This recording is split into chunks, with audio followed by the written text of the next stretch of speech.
Hello everyone, जय हिंद, वंदे मातरम। मैं Krishna sir आपका स्वागत करता हूं आपके अपने यूट्यूब चैनल कृष्णा स्टडी मस्ती पे। तो बने रहिएगा, वीडियो में अंत तक देखिएगा। आज हम लोग जो सेशन लेके उपस्थित है, इसमें भी आप देखेंगे लेखपाल के प्रीवियस ईयर क्वेश्चन न करके इसमें प्रैक्टिस सेट कराया जा रहा है। क्या कराया जा रहा है? तो प्रैक्टिस सेट कराया जा रहा है, जो कि काफ़ी इंपॉर्टेंट है आपके एग्जाम के दृष्टिकोण से। ऐसे ही 100 क्वेश्चन इसमें आपको कराया जा रहा है और इसमें जीएस का केवल पार्ट कराया जा रहा है, और जिसमें कि प्रतिदिन आपको 30 क्वेश्चंस देखने को मिलेंगे। तो 100 क्वेश्चन की अगर मैं बात करूं, तो अगर मैं 10 नंबर का आता है मैथ, अगर उसको निकाल दें तो 90 क्वेश्चन टोटल बचता है। और 90 क्वेश्चन की अगर हम बात करते हैं तो एक दिन में 30 क्वेश्चन कंप्लीट होता है और 3 दिन में एक सेट कंप्लीट होता है। ठीक है, तो चलिए बिना देर किए हुए, अगर पिछली वीडियो को अभी तक आपने नहीं देखा है तो जाके पिछली वीडियो को कृष्णा स्टडी मस्ती के यूट्यूब चैनल पे, वहाँ से आप पिछली वीडियो को देख सकते हैं। और अगर हाँ, चैनल पे पहली बार विजिट कर रहे हैं तो चैनल को सब्सक्राइब करते हुए बेल आइकन को प्रेस कर दीजिएगा, जिससे कि आपको अन्य नोटिफिकेशन भी समय समय के साथ मिलती रहे। तो चलिए स्टार्ट करते हैं। और आज का ये हम लोगों का पहला क्वेश्चन। पहला क्वेश्चन बहुत ही शानदार है, जिसमें बोल रहा है कि निम्नलिखित में से कौन सा सर्वर आईपी एड्रेस को डोमेन नामों में परिवर्तित करता है। ठीक है, तो वो कौन सा सर्वर होता है जो आईपी एड्रेस को डोमेन नामों में परिवर्तित करता है?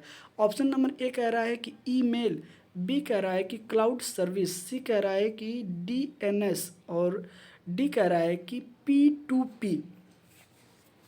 ओके, तो अगर हम बात करते हैं कि इसका राइट ऑप्शन क्या हो जाएगा, जो कि आईपी सर्वर को डोमेन नेम में क्या करता है, परिवर्तित करता है, तो इसका राइट ऑप्शन क्या हो जाएगा? तो इसका राइट ऑप्शन हो जाएगा option number C is the correct option. क्या हो जाएगा? C is the correct option, sorry माफ़ करिएगा, C is the correct option हो जाएगा। ठीक है, C is the correct option हो जाएगा। देखने को डीएनए, डीएनएस क्या बोलते हैं? डीएनएस वो होता है जो आईपी एड्रेस को डोमेन नाम में क्या करता है, परिवर्तित करता है। तो वो कौन सा है? डीएनएस है। अगला क्वेश्चन देखिएगा कि विंडोज में कौन सा फीचर आपको आसान एक्सेल के बारे में एक्सेल के लिए बार बार उपयोग किए जाने वाले फोल्डरों के शॉर्टकट बनाने की सुविधा देता है? तो हमें ये बताना है कि विंडोज का कौन सा फीचर असमान इस एक्सेल के लिए बार बार प्रयोग किए जाने वाले फोल्डरों के लिए शॉर्टकट बनाने की सुविधा कौन देता है? हमें बताना है। ऑप्शन नंबर ए कह रहा है कि लाइब्रेरी, बी कह रहा है स्टैक बार, सी कह रहा है कि फाइल एक्सप्लोरर, और डी कह रहा है कि क्विक एक्सेल। अगर हम बात करते हैं तो इसका राइट ऑप्शन क्या हो जाएगा? तो इसका राइट ऑप्शन हो जाएगा क्विक एक्सेल। क्या हो जाएगा? Quick Excel. क्या हो जाएगा? Quick Excel, access, quick access, sorry माफ़ करिएगा। ठीक है, option number D is the correct option हो जाएगा। चलिए आइए आगे देखते हैं। JW मचाली, डे JW मतलब जॉन मचाली, और प्रोफेसर जे प्रो इस पर एकॉट्स, ठीक है, एकॉट्स द्वारा निर्मित प्रथम यांत्रिक कुंजी रहित कंप्यूटर का नाम क्या था? तो हमें बताना है कि उसका नाम क्या था। ऑप्शन नंबर ए कह रहा है कि EDVAC, बी कह रहा है कि ENIAC, सी कह रहा है कि मार्क सेकेंड, और डी कह रहा है कि मार्क फर्स्ट। अगर हम बात करते हैं तो इसका राइट ऑप्शन क्या हो जाएगा? तो इसका राइट ऑप्शन हो जाएगा एनिक।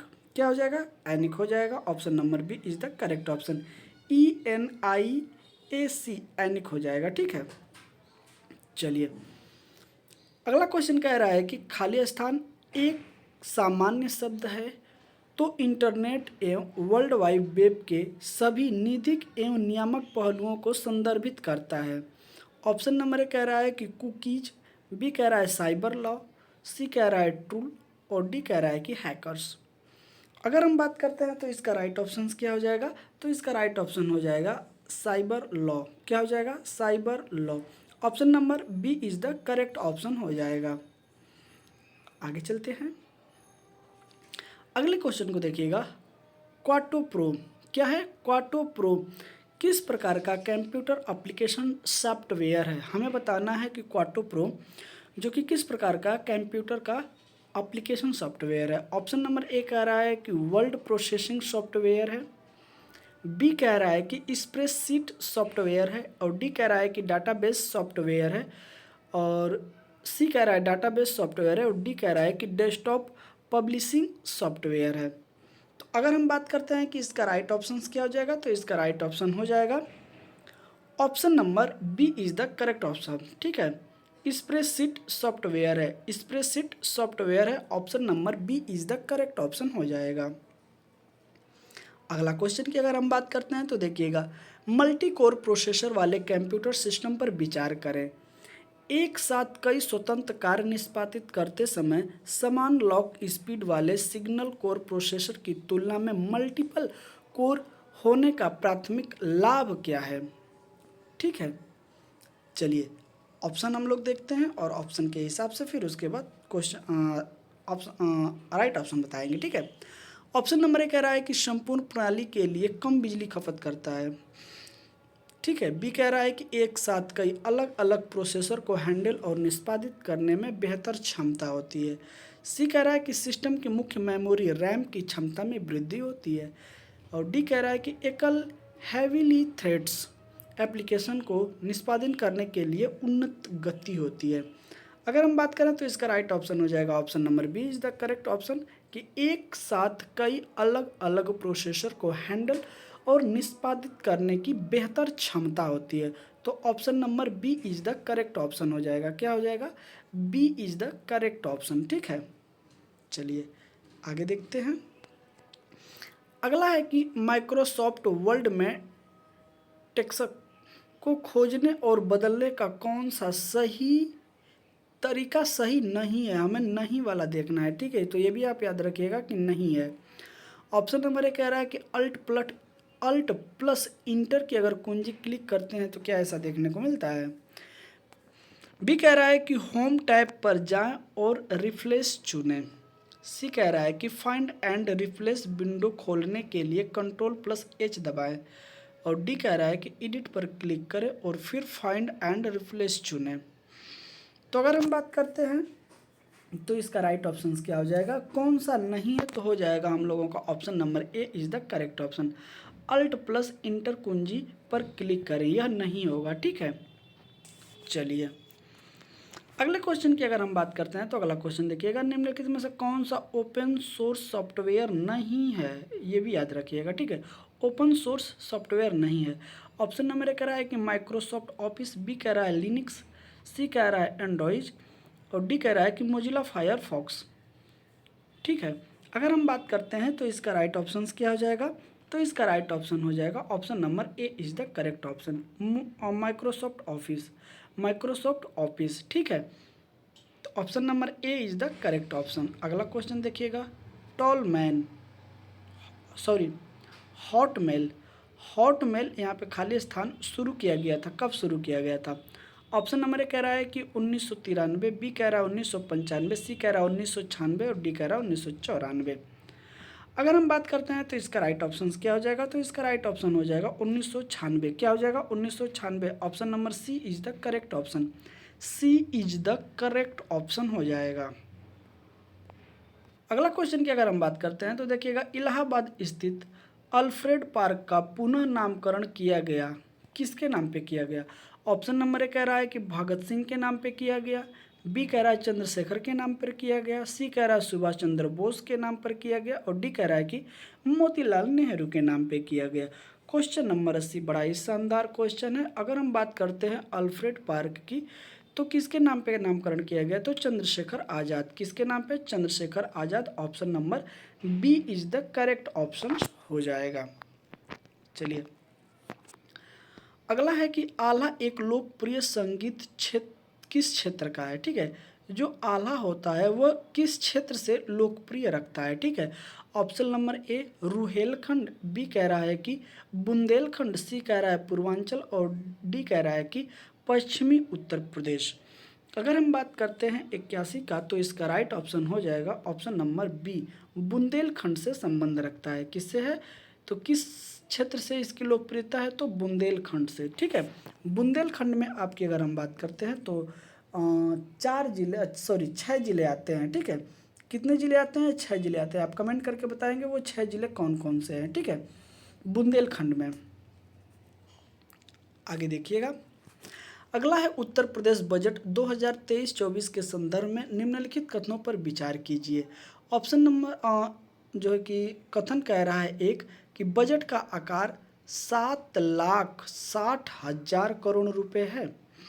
और सेकंड ऑप्शन कह रहा है कि राजकोषीय घाटा की अगर हम बात करते हैं तो 84,883.16 करोड़ रहने का अनुमान है। अब हम देखते हैं कूट, ये कह रहा है कि न तो एक न तो दो, मतलब न एक सही है न दो सही है। बी कह रहा है कि केवल दो सही है। सी कह रहा है केवल एक सही है। और डी कह रहा है कि दोनों सही है। तो इसमें से क्या सही हो जाएगा आप बताइए। तो इसमें से अगर हम बात करते हैं तो राइट ऑप्शन हो जाएगा option number B is the correct option, केवल दो सही है। मतलब एक नहीं सही है, लेकिन राजकोषीय घाटा की अगर हम बात करते हैं उत्तर प्रदेश के संदर्भ में 23-24 के लिए, तो 84,883.16 करोड़ रुपए रहने का अनुमान लगाया गया था। तो option number B is the correct option. अगला देखिएगा, अगला क्वेश्चन है कि निम्नलिखित में कौन एक सही सुमेलित नहीं है, हमें बताना है। ठीक है, ये सुमेलित है, इसमें से कौन सही नहीं है। ऑप्शन नंबर ए कह रहा है कि कबीर पंथियों का पवित्र स्थल जो है कि गहमर है। बी कह रहा है भगवान बुद्ध का महापरिनिर्वाण स्थल जो है कुशीनगर है। सी कह रहा है सूफी संत हाजी वारिस अली शाह की मजार देवा शरीफ है। और डी कह रहा है कि 88,000 ऋषियों की तपोस्थली जो है कि संकीचा है। अगर हम बात करते हैं तो इसका राइट ऑप्शन क्या हो जाएगा, तो कौन नहीं है, तो वो हो जाएगा option number D is the correct option. ठीक है, 88,000 ऋषियों की तपोस्थली जो है संकीसा नहीं है। क्या है, यह नहीं है। लेकिन अगर वहीं बात करते हैं कि कबीर पंथियों का पवित्र स्थल की अगर बात करते हैं गहमर में है, तो बिल्कुल सही है। भगवान बुद्ध का महापरिनिर्वाण जो स्थल है वो कहाँ है, तो कुशीनगर है। वहीं सूफी संत हाजी वारी अली शाह की मजार की अगर बात करते हैं तो देवा शरीफ है। तो ये तीनों के तीनों सही हैं, लेकिन जो सही नहीं है वो हमारा कौन सा है, option number D is the correct option. और हम लोगों को क्या सेलेक्ट करना था, नहीं वाला, तो नहीं के हिसाब से हमारा D is the correct option हो जाएगा। अगला क्वेश्चन की अगर हम बात करते हैं तो देखिएगा, भारतीय चरागाह एवं चारा अनुसंधान संस्थान स्थित है, कहाँ स्थित है। ऑप्शन नंबर ए कह रहा है कि बहराइच में स्थित है। बी कह रहा है कि रांची में स्थित है। सी कह रहा है झांसी में स्थित है। और डी कह रहा है कि पटना में स्थित है। अगर हम बात करते हैं क्वेश्चन नंबर 84, तो इसका राइट ऑप्शन क्या हो जाएगा, तो इसका राइट ऑप्शन हो जाएगा option number C is the correct option. कहाँ है, तो झांसी में है। भारतीय चारागाह एवं चारा अनुसंधान संस्थान कहाँ स्थित है, झांसी में स्थित है। इस चीज़ को आप याद रखिएगा। अगला क्वेश्चन है कि निम्नलिखित में से कौन सा जनपद इलाहाबाद के साथ सीमा नहीं बनाता है, तो सीमा नहीं बनाता है। ऑप्शन नंबर ए कह रहा है कि चित्रकूट, बी कह रहा है जौनपुर, सी कह रहा है कि संत रविदास नगर भदोही, और डी कह रहा है कि सोनभद्र। अगर हम बात करते हैं तो इलाहाबाद के साथ वो कौन सा डिस्ट्रिक्ट है जो सीमा नहीं बनाता है, किसके साथ, इलाहाबाद के साथ। ठीक है, तो 85 की अगर हम बात करते हैं तो इसका राइट ऑप्शन हो जाएगा option number D is the correct option. क्या हो जाएगा, D is the correct option, Sonbhadra हो जाएगा। सोनभद्रा जो होता है यह इलाहाबाद से किसी भी तरीके से अपना सीमा साझा नहीं करता है। वही जौनपुर करता है, चित्रकूट करता है और भदोही करता है। लेकिन सोनभद्र जिला जो है कि यह इलाहाबाद से अपना सीमा साझा नहीं करता है। तो इसे भी आप क्या करिएगा, याद रखिएगा। आगे चलते हैं, आगे देखिएगा, सूची 1 का सूची 2 के साथ मिलान कीजिए तथा नीचे दिए गए कूट में सही उत्तर चुनिए। ये सूची 1 है आपका, ये सूची 2 है। इसमें हमको क्या करना है, तो चुनना है। ठीक है, तो चलिए, जैसे कि दिया है, इसको हम थोड़ा ऊपर करते हैं। ठीक है, जैसे दिया है कि काली मिट्टी के बर्तन, ठीक है, फिर दिया है चीनी मिट्टी के बर्तन, सी कह रहा है पीतल शिल्पकृत, और डी कह रहा है कि शीश शिल्पकृत, और इधर है मुरादाबाद, खुर्जा, फिरोजाबाद, निजामबाद। अगर हम बात करते हैं तो इसका राइट ऑप्शन क्या हो जाएगा। ठीक है, तो अगर हम मिलान की बात करते हैं तो काली मिट्टी के बर्तन की अगर हम बात करते हैं तो यह कहाँ हो जाएगा, निजामाबाद में हो जाएगा। ठीक है, कहाँ हो जाएगा, निजामाबाद में हो जाएगा। वहीं अगर चीनी मिट्टी की बात करते हैं तो मुरादाबाद सॉरी माफ़ करिएगा, ठीक है। वहीं अगर चीनी मिट्टी की बात करते हैं तो खुर्जा हो जाएगा, क्या हो जाएगा, खुर्जा हो जाएगा।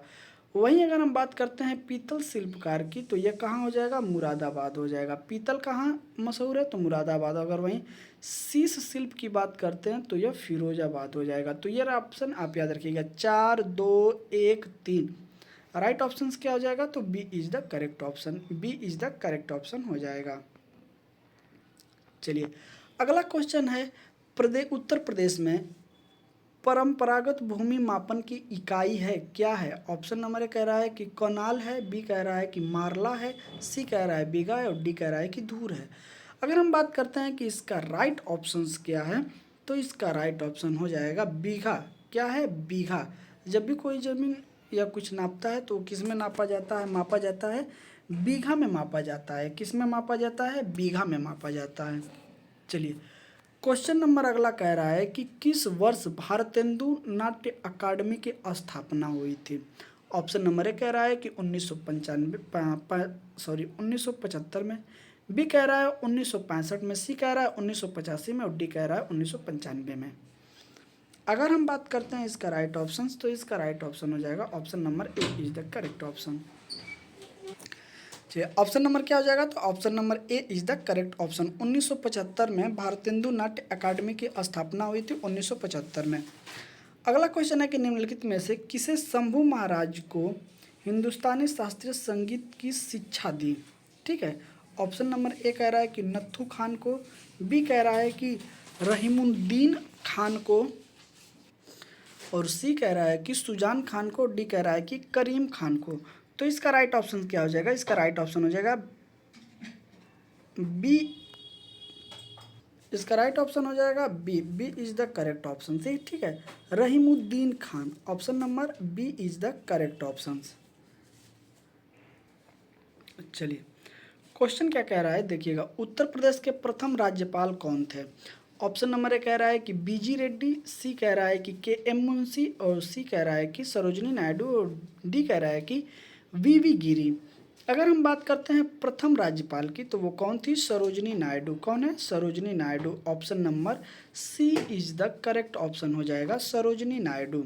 ओके, चलिए अगला क्वेश्चन कह रहा है कि ताज अंतर्राष्ट्रीय हवाई अड्डा स्थापित किया जा रहा है, कहाँ किया जा रहा है। ऑप्शन नंबर ए कह रहा है कि आगरा में स्थापित किया जा रहा है, बी कह रहा है कि फिरोजाबाद जनपद में, फिरोजाबाद जनपद में, सी कह रहा है कि गौतम बुद्ध नगर जनपद में और डी कह रहा है कि मथुरा में। तो ताज अंतर्राष्ट्रीय हवाई अड्डा जो है कि कहाँ स्थापित किया जा रहा है, तो ये किया जा रहा है आपका गौतम बुद्ध नगर। कहाँ किया जा रहा है, Gautam Buddh Nagar. Option number A is C is the correct option. कौन सा ऑप्शन सही है, तो वो है हम लोगों का option number C is the correct.